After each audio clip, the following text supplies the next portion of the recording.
Bonjour à tous, bienvenue sur votre média de préférence. Vous êtes sur Branham Info. Nous sommes à l'Université du Message, un programme qui vous permet à poser des questions à l'homme des dieux, le missionnaire africain Ben Mutombo, qui après vous répond sur base de saintes écritures, la Bible et les messages du grand prophète William Marion Branham. Merci pour votre fidélité. Surtout, merci à tous ces gens qui se faufilent et qui s'abonnent massivement à notre chaîne YouTube Branham Info. Et nous demandons à ceux qui ne l'ont jamais fait, question d'emboîter les pas. Et nous allons nous retrouver avec l'homme de Dieu. Bonjour, référent missionnaire africain Ben Mutombo. Bonjour, chers journalistes. Toujours très content de vous recevoir dans cette émission à l'Université du Message. Beaucoup de gens vous font confiance. Vous avez leurs questions et vous répondez. Mais avant tout, révérend, nous vous avions vu le lundi. C'est lundi, dernier lundi, je crois que c'était le 11, ça doit être les 15, c'est pas les 10, les 15, les 16, à la réunion ministérielle. Je crois que c'est le 17. C'est les 17, voilà. Voilà, les 17, voilà. C'était le lundi, le 17 octobre. Nous sommes en 2022. On vous a aperçu dans la salle Jani, la salle de fête qui recevait la réunion, la conférence des ministres dans laquelle Pasteur Foucault a été l'orateur principal. Révérend, on vous a vu parmi plusieurs prédicateurs. Le deuxième exode, comme on peut l'appeler, aucun du troisième exode, vous étiez là. Oui, j'avais reçu l'invitation de Pasteur Foucault. Je ne savais pas sur quoi il devrait parler. Et moi, je ne juge pas la personne avant de l'écouter. Je ne juge pas la personne sur base des on-dit. Je dois m'approcher de la personne. Et quand j'ai reçu l'invitation, je pensais me comporter comme mon Seigneur. J'ai vu mon Seigneur être invité partout et il partait partout. Même dans la Bible, dans la deuxième dispensation, le leader du deuxième exode, le Seigneur Jésus, pouvait être appelé même pour être critiqué. Il répondait aux invitations. Une personne qui rejette l'invitation en déconsidérant celui qui l'a invité, il peut être peut-être inférieur lui-même, mais sans le savoir. Tout être humain et surtout un serviteur de Dieu mérite un double honneur. Quand il m'a invité, je devrais l'honorer. Et je devrais répondre à l'invitation. Voilà pourquoi vous avez remarqué ma présence dans la salle Janine, le 17. Une présence très commentée, surtout dans le bon sens. Et même les gens qui n'adorent pas William Marion Branham comme Dieu vous ont jeté beaucoup de fleurs. Et beaucoup pensent et confirment que vous êtes l'évêque du troisième exode. Je me pose des questions réellement. Est-ce que vous jouez ce rôle-là de l'évêque du troisième exode? Et pourquoi seulement Ben Mutombo, pas les autres, alors qu'on sait que la troisième exode englobe beaucoup d'hommes de Dieu? Oui, je ne pense pas que le fait d'être invité pourra faire de moi spécial. Non, c'est une observation générale. C'est une observation générale. Vous êtes toujours les premiers en ligne des fronts, partout. Et lorsque vous parlez de quelqu'un de Branham Dieu, on cite le nom des pasteurs Ben Mutombo. C'est automatique. Pourquoi ça? C'est Dieu qui l'a fait ainsi. Je n'ai rien à faire là-dedans. Moi, je ne fais qu'accomplir ma mission. Ma mission, comme je l'ai toujours dit, j'ai été parachuté dans ce monde pour élever une seule divinité, la vraie et la meilleure, l'unique.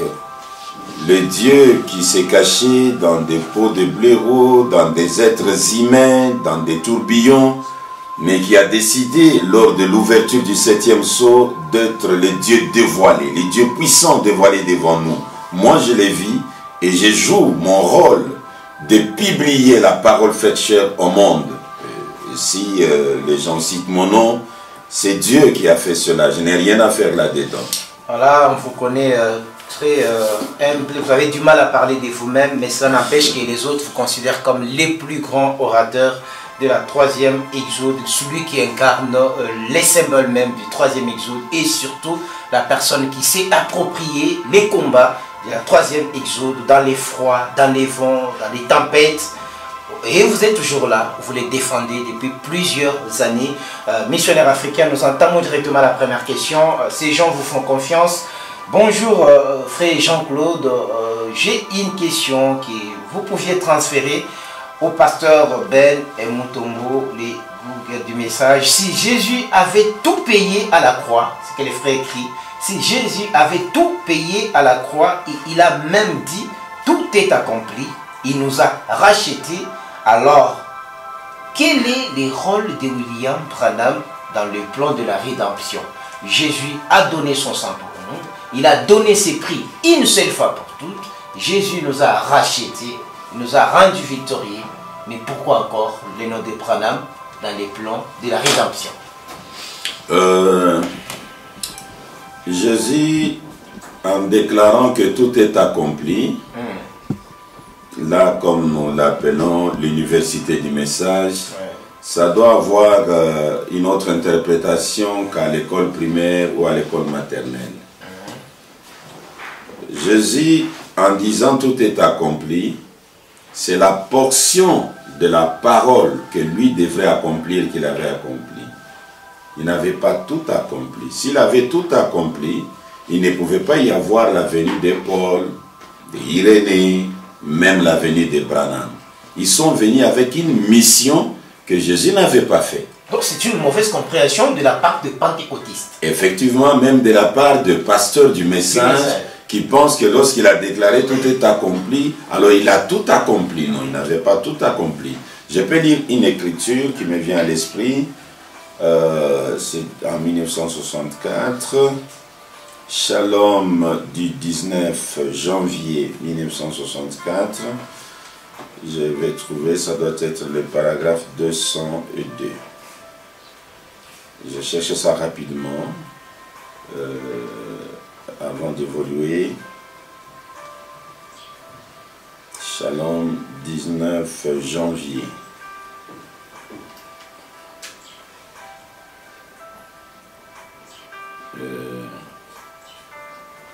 Alors, j'ai toujours aimé mes brochures. J'ouvre directement du tic-au-tac. Vraiment, ça. Là, avec les brochures, nous sommes à la maison souvent. L'émission est présentée à votre bureau, là où il y a presque tous vos documents, surtout les brochures. D'accord, je suis là. Shalom du 19 janvier 1964 à Phoenix, Arizona, USA. Le paragraphe 202. Quand Jésus est venu, le prince de la paix, pourquoi n'y a-t-il pas eu de paix? C'est parce que toute la parole n'avait pas été accomplie en son jour. C'est Branham qui l'a dit. C'est clair et c'est net. C'était une confusion, mais il est venu pour apporter la paix et Israël s'est retrouvé assiégé par les Romains. Il les a laissés dans la guerre, il les a laissés dans les difficultés. Et Branham les justifie pour dire toute la parole n'a pas été accomplie en son jour. Alors vous comprenez que tout est accompli à la croix. C'est une portion de la parole qu'il était capable d'accomplir. Parce que lui-même, je peux aller dans Jean au chapitre 16, je crois. Le Nouveau Testament, Jean chapitre 16. Je crois. Je peux aller vers le verset. Voilà. Jean chapitre 16, le verset 12. Écoutez comment Branham et Jésus dit. J'ai encore beaucoup de choses à vous dire, mais vous ne pouvez pas les porter maintenant. Quand le consolateur sera venu, l'esprit de vérité, il vous conduira dans toute la vérité. Dans toute.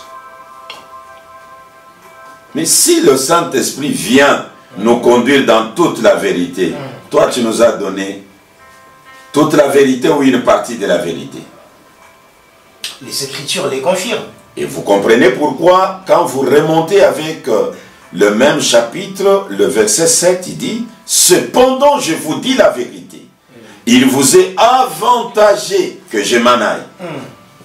Car si je ne m'en vais pas, le consolateur ne viendra pas vers vous. Mais si je m'en vais, je vous l'enverrai. » Donc c'est un avantage que Jésus disparaisse. Donc c'est-à-dire le fait que Jésus soit là n'est pas profitable aux enfants d'Israël. Ça nous fait perdre beaucoup de choses, ça nous laisse dans une ignorance terrible parce que nous n'avons pas toute la vérité. Mais depuis quand vous trouvez que cette citation est tellement profonde d'écriture, c'est-à-dire la présence de Jésus n'était pas avantageuse, la présence de Jésus, donc il faut préférer, c'est comme un enfant qui dit, il préfère que son père ne soit plus là. Mais c'est ce que lui-même est en train de dire. C'est une présence indésirable. Effectivement, écoutez comment il descend. Oui. Et quand il sera venu, le consolateur, il convaincra le monde à ce qui concerne le péché, les jugements et la justice. Il s'explique lui-même. En ce qui concerne le péché, parce qu'il ne croit pas en moi. C'est ça le péché. On ne pas croire quand la parole est confirmée à votre temps. Vous ne croyez pas. Les grands pécheurs, c'est vous. La justice, parce que je vais au Père et que vous ne me verrez plus. Donc c'est une disparition totale et complète. Je vais au Père et vous ne me verrez. Si Dieu est juste, oh, il reviendra, nous le verrons. Non. Là, vous rendez Dieu injuste. Donc, Jésus doit totalement et complètement disparaître. Donc, ce n'est pas lui qui viendra dans les airs. Mais Branham dit, quand Jésus disait « je reviendrai », il ne parlait pas de lui-même. C'est le Père qui était en lui qui parlait. C'est là où ça complique les gens. Là, le Saint-Esprit semble être plus grand que Jésus. C'est pourquoi il faut qu'on dise qu'il l'aime beaucoup plus que Jésus. Voilà, on peut avancer. Je disais que j'étais juste en train de... Le pasteur, il faut qu'on parle sur base de l'effet d'aimer. Vous pouvez dire que vous n'aimez pas un père, mais en aimant ses enfants, c'est le père que vous avez aimé. Là, c'est la deuxième explication qu'il a donnée pour le bébé de l'école primaire. Vraiment. Mais il a donné la première explication. Ici, nous sommes à l'université du message. La première explication, peut-être que beaucoup de prédicateurs n'ont pas tiré attention. Il a dit... Jésus lui-même a dit, si vous parlez contre moi, il vous sera pardonné. Mais quand le Saint-Esprit sera venu, un mot contre lui ne sera pas pardonné. Et lui va dire, tous nous connaissons que le Saint-Esprit c'est le ministère de Malachie 4, c'est frère Branham. Ça, tout le monde le croit. Mais alors, pour les dire, c'est difficile. Alors Branham, s'il est le Saint-Esprit... Donc l'Ifoko est correct dans ses déclarations, et c'est scripturaire et prouvable, mais... On tire tout. Et alors, si Branham est lui le Saint-Esprit, vous comprenez qu'il est plus grand que Jésus? Dans la dispensation du Saint-Esprit, et il a le droit de l'aimer plus que Jésus. Il y a quand même des nuances. Et alors, vous savez que Branham dit dans Poussé à bout que si nous adorons Dieu, c'est parce que nous l'aimons plus. C'est l'amour qui nous a poussé à l'adorer. L'adoration même, c'est quoi? C'est l'amour, non? Vous voulez qu'il vous dise comment? Et j'adore Branham. Et ici, alors, avançons. Et ici... J'étais en train d'expliquer que d'abord, le mot « tout est accompli ». Vous devez le comprendre de la bonne manière. Et sinon, vous allez rendre Dieu injuste. Vous allez rendre Dieu, je ne sais pas comment le qualifier. Tout est déjà accompli, mais il nous envoie des prophètes. Ils viennent faire quoi? Tout est déjà accompli. Il donne le ministère aux gens. Qu'est-ce qu'ils font avec ce ministère? Tout est déjà accompli. On doit croiser les bras. Que Dieu seul fasse son travail. Tout n'était pas accompli. C'était juste une portion de la parole. Branham l'a confirmé. Jésus lui-même l'a confirmé dans la Bible. Alors, je peux revenir maintenant à la deuxième, parce que j'avais scindé votre question. Oui. Parce que vous n'oubliez pas qu'on parle de la rédemption. C'est la deuxième question sur laquelle je voudrais m'atteler maintenant. Frère Branham doit être cité dans cette affaire comment? Bien que vous dites que non, Jésus n'avait pas tout accompli, mais on doit quand même accepter qu'il a versé les sangs pour la rédemption. Et c'était fait. Oui. je retourne dans l'Ancien Testament. La chose que l'humanité doit comprendre dans cette histoire de la rédemption est que même en parlant sur base des types et des ombres, Dieu, depuis l'Ancien Testament, il a... Je pense que ce n'est pas une distraction de l'autre côté. Non, non, non, non. On va, tout ça va bien. Ça va très très bien. Dieu, depuis l'Ancien Testament, il avait un système. À ce qui concerne la rédemption, il utilise deux choses à la fois. Il utilise toujours deux choses à la fois. Des tourterelles, des agneaux, des boucs.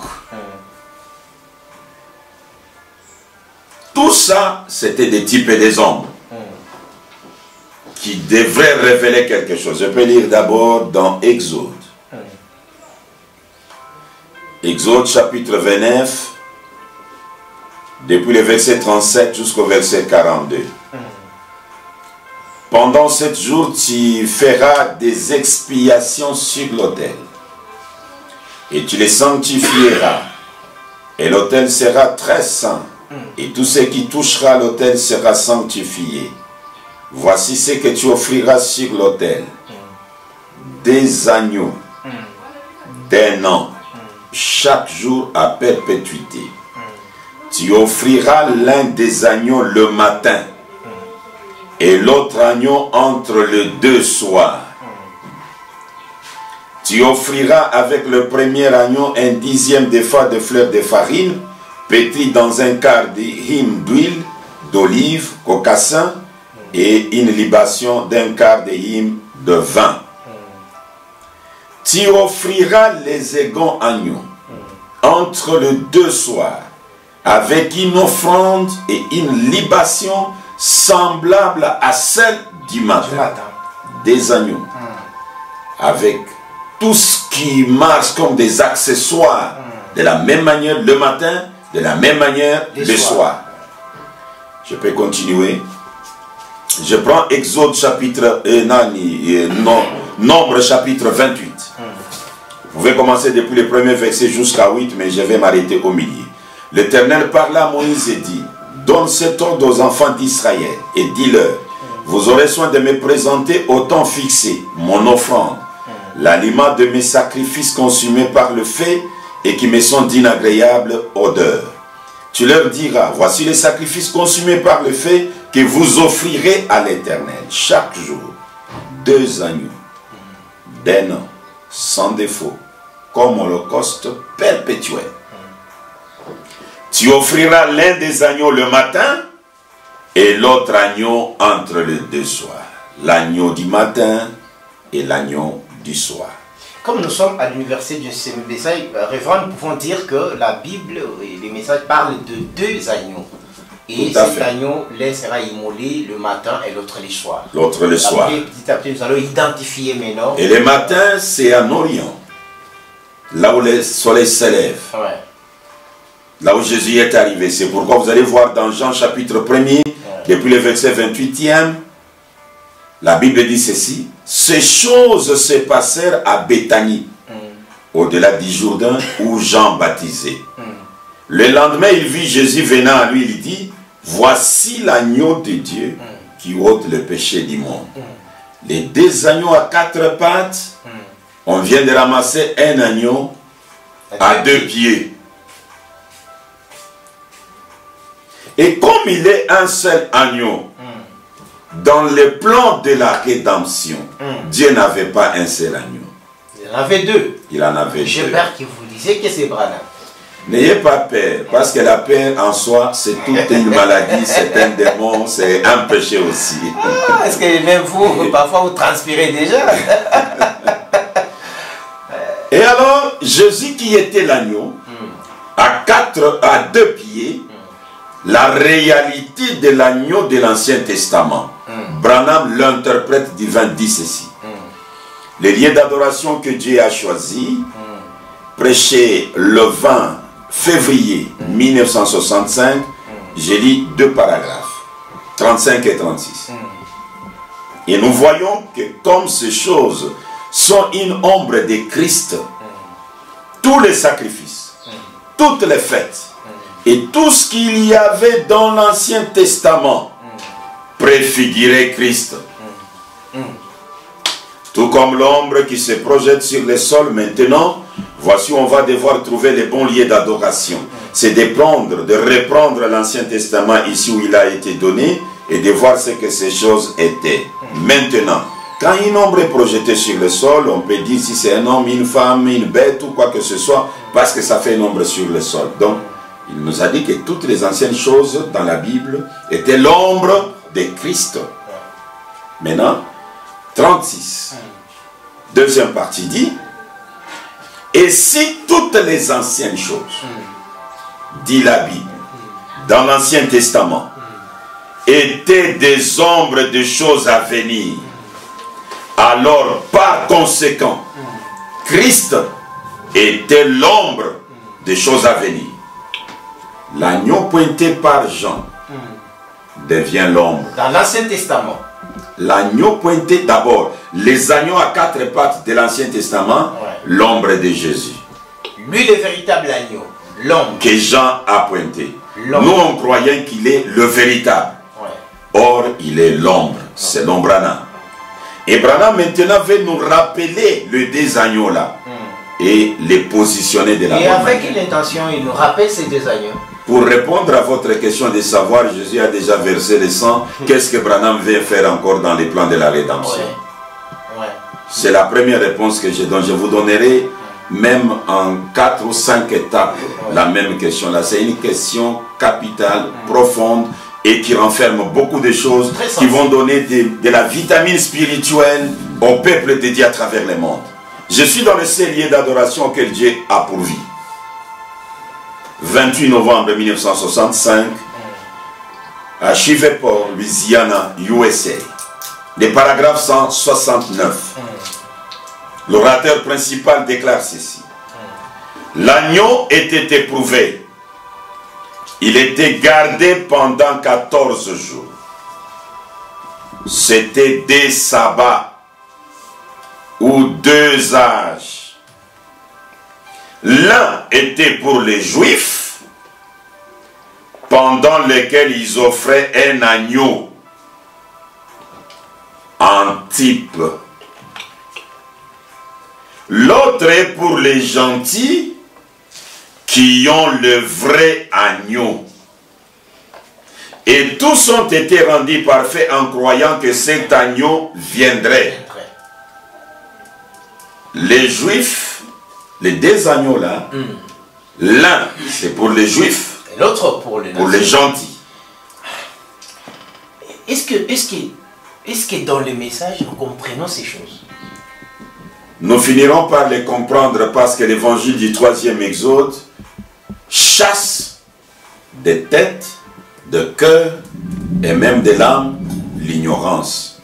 Bien que ça réveille tous les démons de l'être. C'est pas seulement une question d'ignorance, révérend, mais c'est une question de la mort. Quand vous... Ces genres de citations, c'est tellement compliqué de les gober parce que... C'est pourquoi la Bible dit que mon peuple meurt à cause de l'ignorance. Vous risquez de tomber dans l'adoration des Branham. Oui, avec ces genres de citations. Donc 2 agneaux, l'un qui est du matin et l'autre du soir. Un agneau des Juifs et des nations, c'est... Je vous exhorte d'adorer Branham, même si vous êtes journaliste, vous avez une âme. Je vous exhorte de l'adorer. Voilà, je disais John Catt, je salue mon frère. Ah, John Catt m'a refusé. John Catt m'a refusé et Cédric Loukoussa. C'est les prochains sur la liste de baptisés, hein, John Catt. Ils m'ont refusé. Je ne les vois plus, John. C'est quoi? Qu'est-ce qui se passe? Vous avez peur d'être baptisé ou comment? Ne sois pas les coqs, ne sois pas l'oiseau, toi tu es les coqs, frère John Catt. Ok. Et mon frère Roman que je n'oublie pas. D'accord, je disais ceci. Le prophète Branham prend le des agneaux que nous avons lus dans l'Ancien Testament. Il les situe. Et il est clair, il dit, l'agneau était éprouvé, il était gardé pendant 14 jours. C'était des sabbats ou 2 âges. L'un était pour les Juifs, pendant lequel ils offraient un agneau Les Juifs eux-mêmes n'ont pas le droit de prendre tous les 2 agneaux et offrir tous ces 2 agneaux, non. Et ils doivent offrir un agneau. L'autre est pour les gentils, l'autre sabbat est pour les gentils qui ont le vrai agneau. Entre ces 2 agneaux, donc l'agneau de gentil et les vrais. C'est pourquoi il a dit. C'est pour confirmer le... Et si toutes les anciennes choses, dit la Bible, dans l'Ancien Testament, étaient l'ombre des choses à venir, alors par conséquent, Christ était l'ombre des choses à venir. L'ombre des choses à venir, c'était l'agneau de gentil qui est le véritable. Voilà, c'est lui le véritable. C'est pourquoi Paul, qui avait reçu Jésus comme agneau, comme Christ, Paul affirme que nous connaissons en partie. Nous prophétisons en partie. L'agneau que nous avons, ce n'est pas l'agneau parfait. C'est une réalisation partielle. Et c'est quand ça parle de Jésus et quand vous dites ça, on peut vous lapider. Et Paul dit, nous attendons le parfait. Quand le parfait sera venu, ce qui est partiel sera aboli. Il est parfait, c'est le Saint-Esprit, révérend, c'est lui qui va englober toute la vérité. Est-ce que vous savez que Branham a fait une forte déclaration que tous les pasteurs passent sans s'arrêter? Laquelle? Je peux la lire. Oui. Voilà, le révérend pasteur Ben a toujours aimé lire que faire de déclarations tapageuses. Là, c'est une reconnaissance, on vous reconnaît. Dans voilà, la lettre audio à Levi. Ça a été prêché au mois de mai. Branham fait la lettre audio, comme je fais des audios ici, il est le premier à le faire. Il a fait lettre audio à Levi. Et dans cette lettre, écoutez la déclaration que tout le pasteur lise.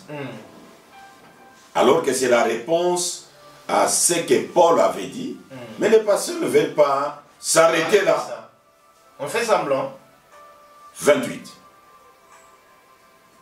L'ordinateur, toi aussi, tu dois quand même être rapide. Vraiment.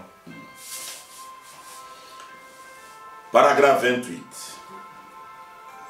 Et nous, si vous le pouvez, je crois que je vous ai déjà parlé de l'allusion faite au sujet de Graham, que ces 6 lettres, ce qui représente l'homme ou le monde.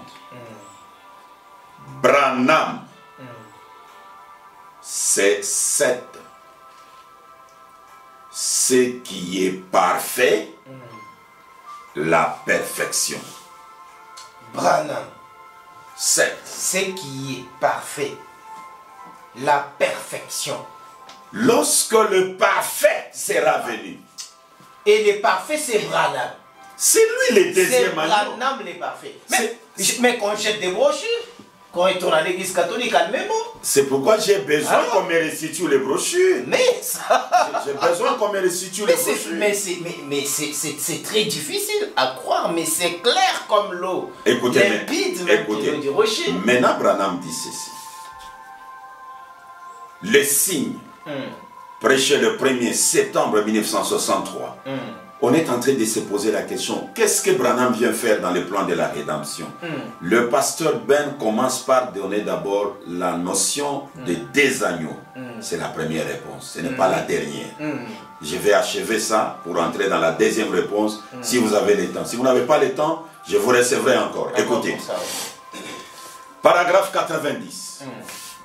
Et souvenez-vous, Israël passa par bien des choses. Mais c'est au temps du soir que le signe fut exigé. Pas le matin, pas pendant la préparation. Ces 14 jours où il gardait l'agneau, Israël savait que quelque chose allait venir. Carrément, nous comprenons que c'est Jésus. Que Israël attendait. Dans le fait de garder l'agneau jusqu'au 14e jour. Donc il comprenait que c'est Jésus qui vient, nous l'attendons.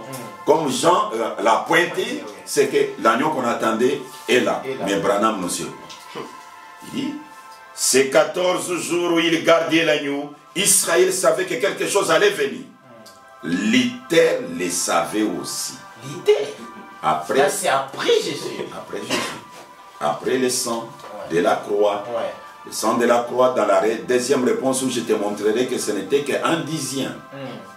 Ce n'était même pas la totalité, c'était un dixième. Cette question renferme. Luther le savait aussi. Wesley le savait aussi. Là, c'est après la croix, après l'agneau Jésus.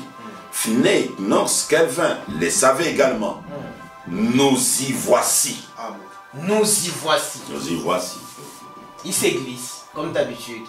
C'est que Israël attendait. Le vrai agneau. Ce n'était pas Jésus. C'est la même chose que Luther attendait. Mais ce n'est plus à venir. Nous y voici. C'est une mauvaise lecture. Or, Jean, pour connaître l'agneau, il a dit, quand j'étais dans l'école théologique de Jéhovah, il m'a dit, l'homme sur qui tu verras l'esprit descendre comme une colonne de feu s'arrêter, c'est lui. Maintenant, écoutez comment Branham dit. Il dit, Luther les savait aussi. Wesley les savait aussi. Finney, Knox, Calvin les savait également. Nous y voici. Il savait qu'à un certain moment, la colonne de fer reviendrait à l'église. Pasteur, croyant du message, est-ce que vous vous êtes déjà posé la question? Pourquoi au berceau de Branham, la colonne de fer descend et se pose sur sa tête? Pourquoi vous avez cette photo de William Branham avec la colonne de feu sur sa tête? Ça vous dit quoi? Pour Jean, quand il a vu ça, il a dit, voici l'agneau. Ils disent que c'est l'âge du Seigneur. Écoutez, le même sermon, le paragraphe 73 et 74, 73 et 74. L'agneau était abattu au temps du soir. Qu'est-ce que Branham vient faire dans le plan de la rédemption? L'agneau était abattu au temps du soir, après avoir été gardé pendant 14 jours. Et ensuite l'agneau était tué et le sang était appliqué au temps du soir. Saisissez-vous, le signe n'est apparu qu'au temps du soir. Et c'est le temps du soir de l'âge dans lequel nous vivons.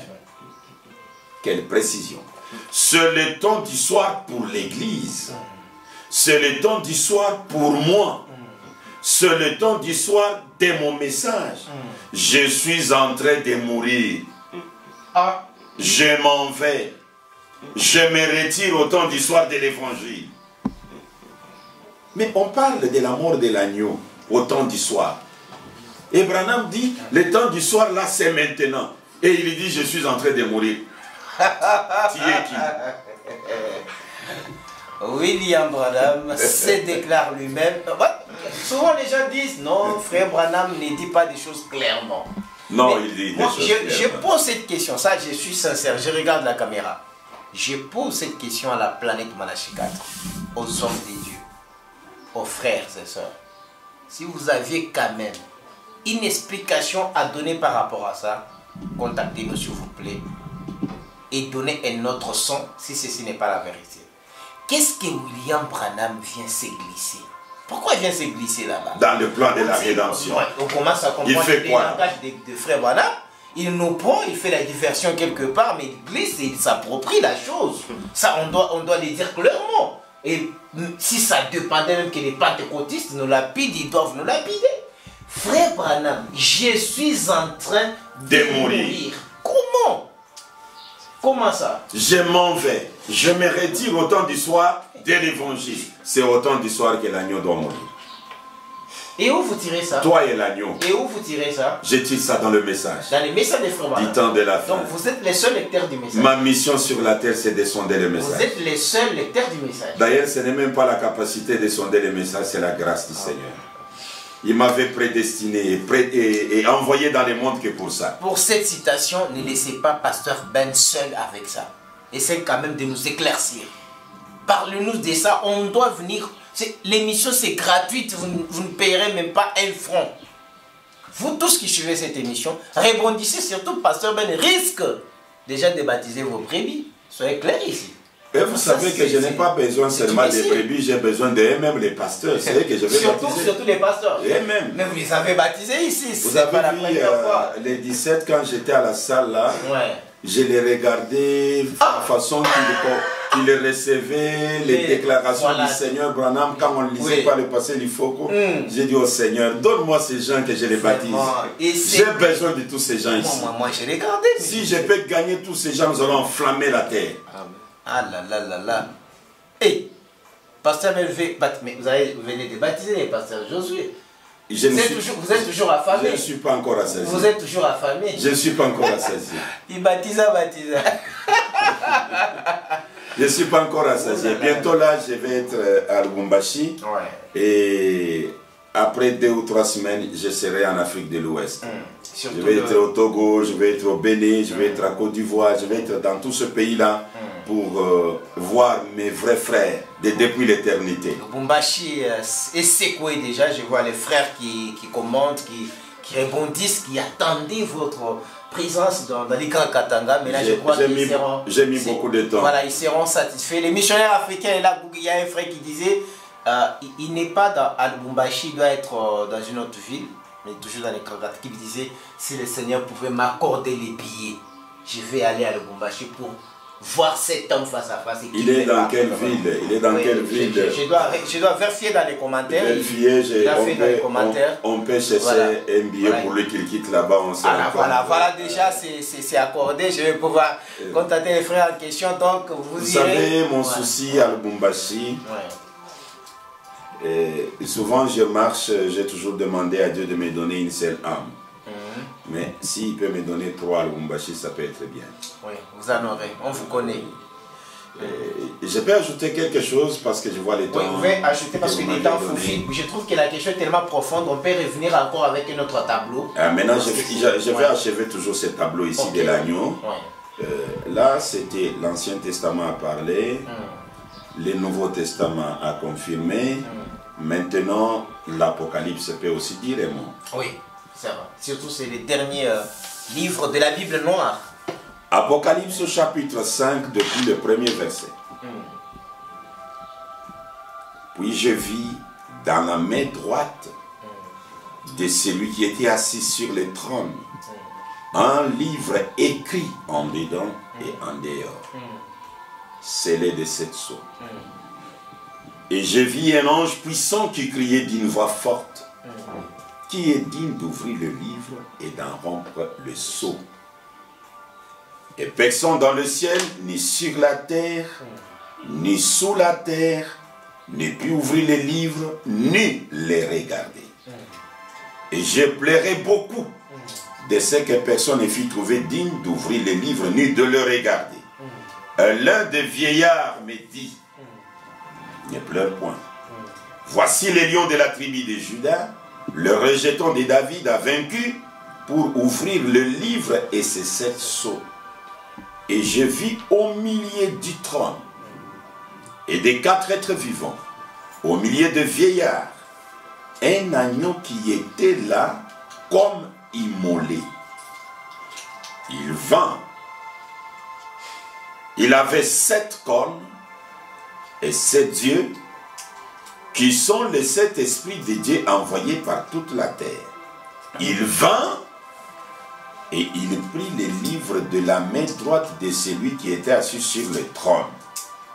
Quand il y prit le livre, les 4 êtres vivants, les 24 vieillards, se prosternèrent devant l'agneau, tenant chacun une harpe et des coupes d'or remplies de parfums, qui sont les prières des saints.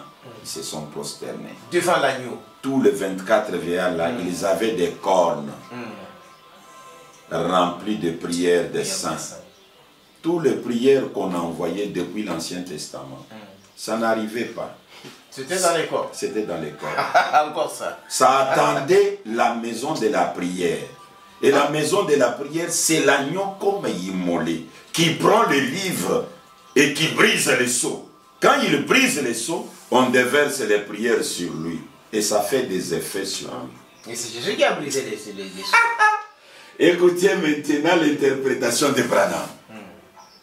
Apocalypse chapitre 5, deuxième partie. 18 juin 1961. 133 à 135. Suivez bien. Et aussitôt qu'il fit, quand cet ange puissant a crié, qui est digne? Il recherchait juste à ces moments-là, il recherchait un parent rédempteur. Dans l'Apocalypse, après tout est accompli. Ah oui, de Jésus sur la croix. Amen. Quand Jean voit quelqu'un assis sur le trône avec les livres, et l'ange puissant qui crie, qui est digne de prendre les livres, ce cri-là, on recherchait le parent rédempteur. Qu'est-ce que Branham vient faire dans les plans de la rédemption? 134. Bien, Gabriel s'était né là. Il était dit, bien sûr. Mais, voyez-vous, il n'était pas un homme. Donc le parent rédempteur qu'on recherchait là, il doit être un homme. Pas un esprit, pas un ange, pas quelqu'un qui a été transformé et devenu l'esprit. Non, un homme. Bien, Gabriel s'était né là. Il était digne, bien sûr, mais voyez-vous, il n'était pas un homme, il était un ange. Et Michael s'était né là. Il était digne, mais il n'était pas un homme, il était un ange. Ainsi, il fallait que ce soit quelqu'un qui est devenu une personne terrestre comme nous.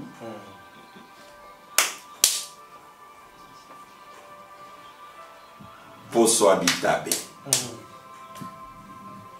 Un homme de chair.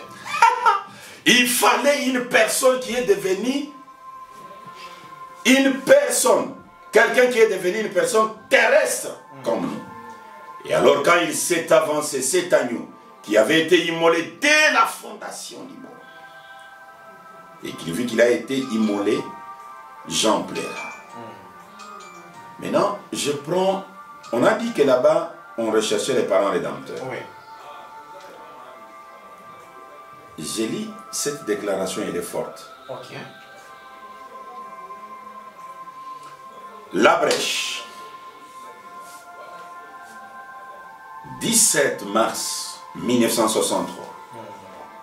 Depuis 155 jusqu'à 173. Mais je vous épargne. J'ai donné ça pour que les lecteurs lisent. Mais je lis juste 157. Écoutez. Alors un ange s'est avancé. C'est Branham en train d'interpréter l'écriture biblique que nous venons de lire. Alors un ange s'est avancé. Un ange puissant qui proclamait d'une voix forte, qui était digne d'ouvrir les livres, de prendre les livres, qui pouvait ouvrir les sceaux, qui pouvait ouvrir ces livres. Vous voyez, l'ange demandait cela. Jean l'a vu. Et il disait maintenant, qui est digne? Que celui-là, oh là là, peut-être que c'est moi qui le ressens comme ça, mais que celui-là, disait l'ange, que celui-là, voilà le livre de la rédemption.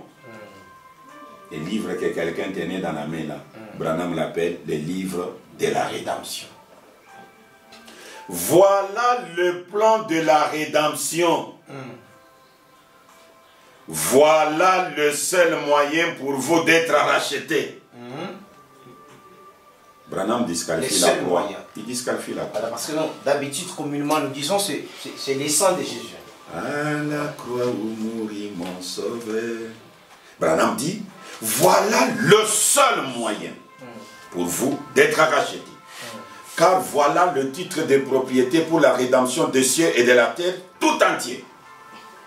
Que celui-là veille bien s'avancer. Oh là là, qu'il parle maintenant ou qu'il se taise à jamais. Que celui-là s'avance pour réclamer ce livre qui est digne. 158.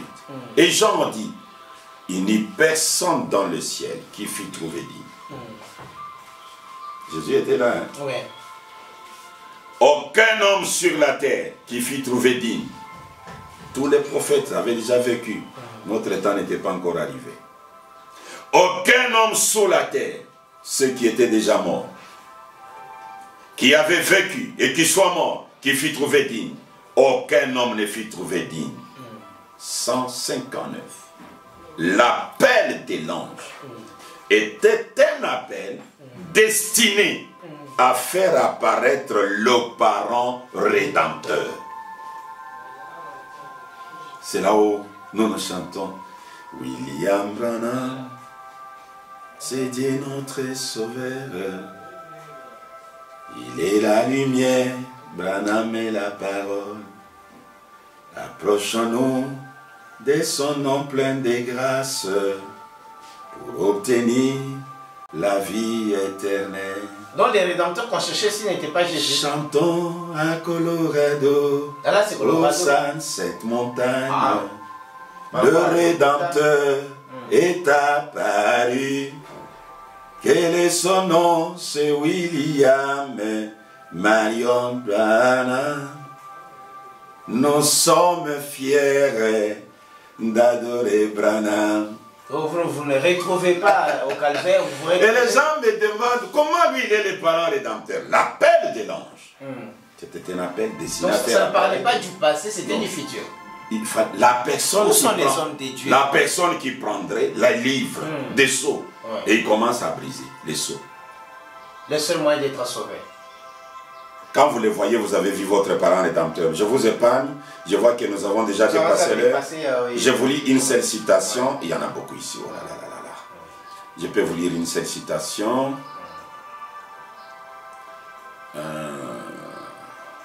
C'est beaucoup. Je vais lire juste... Parce que nous reviendrons encore pour comprendre, parce que Jean a pointé Jésus, a pointé William Branham, et a pointé Jésus, et que Jésus a versé les sangs.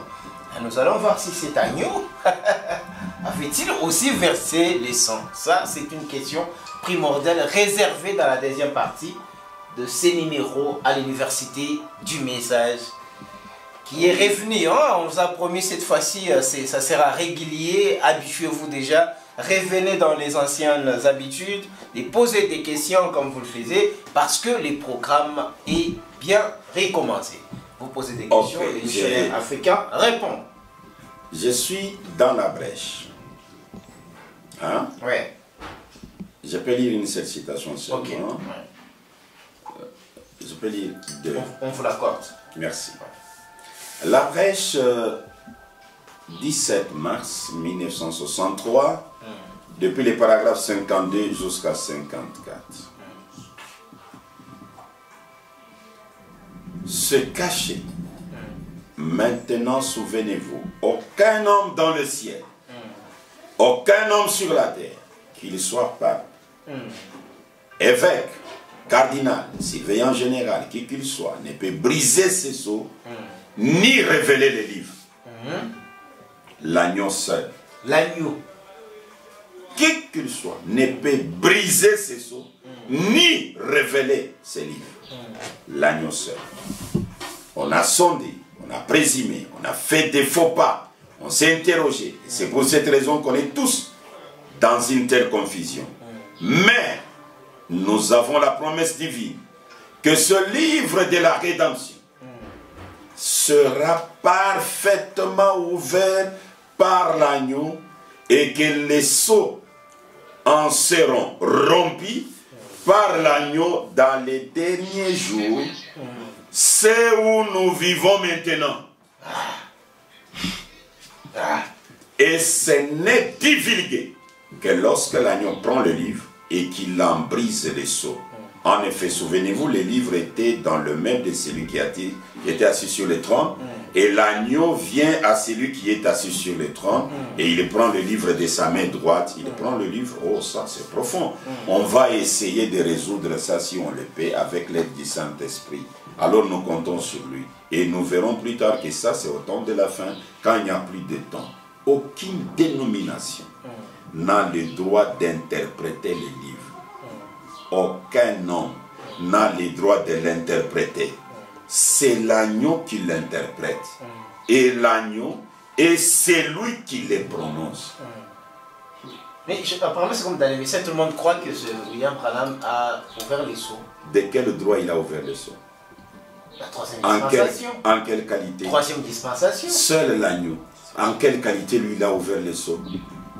Alors s'il est l'agneau, ce n'est pas loin des Écritures parce que nous en avons deux. L'un pour les Juifs, qui était l'ombre, l'autre pour les gentils, qui est le vrai et le parfait. Oh, Frère Jean-Claude n'a pas posé des questions pertinentes. Vous avez posé quelques questions à qui? Parce que c'est Branham qui parle ici. C'est Frère Branham qui parle. C'est vous, les pasteurs, venez mettre des nuances, venez nous interpréter comme si vous voulez. Parce que Frère Jean-Claude va poser quelques questions. Parce qu'on est en train de lire. Donc je dois m'opposer aux citations. Si vous êtes là, manifestez-vous. Parce que souvent je vois, non, vous n'avez pas posé... Mais pas seulement des... Si je n'ai pas bien posé des questions, mais venez vous-même. Venez vous-même. Vous sentez que moi je n'ai pas bien fait la mission. Mais manifestez-vous. C'est grave. C'est ça, manifestez-vous. Il ne faut pas toujours mettre sur moi. Non, non, non, non, papa. Inscrivez-vous. Quand je parle là, tous vos pasteurs comprennent. Toutes les brebis comprennent. Allez parler à votre pasteur. Oui, pasteur. Ça. Vous n'allez pas payer, pas même 100 francs. Je viendrai avec la caméra et on est là. Ne me critiquez pas, s'il vous plaît. Parce qu'on est les prophètes. Tu dois faire quoi? Et j'ai lu la dernière citation comme on m'en avait donné deux. Ouais. Le premier sceau, du 18 mars 1963, à Jeffersonville, Indiana, USA. Paragraphe 23. C'était au Branham Tabernacle. Les gens sont venus de partout, même les morts sont ressuscités, sont venus dans l'église pour écouter les sceaux. Et Branham se tient du haut de la chair, il dit: nous venons de voir par les Écritures qu'il n'y a aucun homme dans le ciel, ni sur la terre, ni sous la terre, aucun homme qui ait jamais été ou qui sera jamais qui puisse le faire. Il n'y a que l'agneau qui puisse le faire. Alors les acclamations des séminaires, quelles qu'elles soient, ne valent absolument rien. Voyez, il faut que ce soit l'agneau qui le révèle. Voilà tout. Alors nous espérons qu'il nous viendra en aide. Il faut que ce soit l'agneau qui le révèle. 43. Donc, les livres scellés de cette sceaux qui étaient roulés et maintenant en train d'être déliés par l'agneau. C'est ce que nous abordons ce soir. Alors, dites-moi, on fait comment? Paragraphe 35, je m'arrête là. On fait comment? Et maintenant, l'agneau est là. Maintenant, ce soir, alors que nous abordons ce chapitre 6, il tient le livre dans sa main et il commence à le révéler. Là, c'est Branham avec le livre des sceaux du haut de la chair. Il dit maintenant. L'agneau est là. Maintenant. Ce soir, alors que nous abordons ce chapitre 6, c'est le chapitre des sceaux, il tient le livre dans sa main et il commence à le révéler. Frère Branham a révélé les sceaux. Frère Branham a révélé les sceaux. Il est l'agneau. Non, Frère Branham n'est pas agneau. Si vous dites qu'il est agneau, c'est un mensonge horrible du diable. Mais pasteur, est-ce que vous êtes digne de monter du haut de la chair et prêcher? Le défi est lancé, mais pour ceux qui pensent que le taux a été bien éclairci, il est avantageux pour eux de prendre eux-mêmes des décisions. Merci beaucoup d'avoir répondu à toutes ces questions. Nous rappelons que vous êtes invités à Lubumbashi dans une campagne d'évangélisation qui débutera à partir du 28 jusqu'au 30 octobre 2022. Après, par la grâce de Dieu, je crois que vous serez toujours sollicité dans quelques... Il y a aussi Alikassi. Alikassi, c'est le 5 au 6. Alikassi, du 5 au 6, donc j'y serai. Encore, il y a une autre campagne là-bas organisée par le pasteur Richard Tissola. Voilà, c'est bien noté. Vous aurez la fin de l'année très agitée avec les voyages missionnaires, mais c'est aussi votre rôle, que le Seigneur vous bénisse. Et avec cette question, je crois que c'est une question qui mérite de clôturer l'année avec, parce qu'on demande les rôles de Branham dans les plans de la rédemption. Or, nous tendons vers le 18 décembre l'édition spéciale. On va faire l'édition spéciale sur la mort, les événements autour de la mort de William Branham. Voilà. Est-ce que William Branham est-il ressuscité ou il est resté dans la tombe? Bien intitulé. Est-ce que donc en fait il y a beaucoup, et vous avez beaucoup aimé ça, parce qu'on parlera aussi des os de William Marion Branham et surtout les 7 ultimes déclarations de William Marion Branham, comme les 7 déclarations de Jésus du Seigneur Christ à la croix. Oui. Donc c'est exceptionnel, je vous dis. Ah, mais on va aller même dans les rajeunissements de William Branham. Ça sera terrible, je vous promets. Les corps de Branham. Vous n'aurez que vos larmes pour pleurer, mais je crois que pour ceux qui ne sont pas forts, faibles comme moi, vous tombez dans l'émotion et vous pleurez. Parce que autour de ça, les gens parlent de la mort de William Branham, parlent vaguement, mais il y a des choses qui se sont déroulées par rapport aussi à la Bible, et on ne manquera plus de parler de la vision de Nahum qui lui avait vu comment William Branham allait temporairement quitter la terre. Merci beaucoup, révérend, que Dieu vous bénisse. Je vous remercie, vous êtes en train de m'exciter encore davantage. Vraiment. Je sais que le Seigneur fait la grâce, bien que la fin de l'année, vous voyez, je dois faire presque un mois dans les grands Katanga. Et je dois faire aussi, je ne sais pas, en Afrique de l'Ouest, combien de temps je vais faire, parce que je vis mes bien-aimés de Togo, la façon qu'ils sont agités, mes bien-aimés de Bénin également, et en Côte d'Ivoire. Et les Cameroun, n'en parlons pas. Là, ils ne font que déranger. Là, ils ont même, ça touche le cœur. Et vous savez, il y a des gens en Côte d'Ivoire qui me disent... Ils quittent la France pour venir en Côte d'Ivoire et prendre leur baptême. Vraiment? Oui. Ah, ça donc, vous pouvez comprendre que c'est une année qui se terminera d'une manière... Avec beaucoup de choses. Si Dieu peut nous donner juste 3 ans là-bas, en Afrique de l'Ouest, ça nous fera du bien.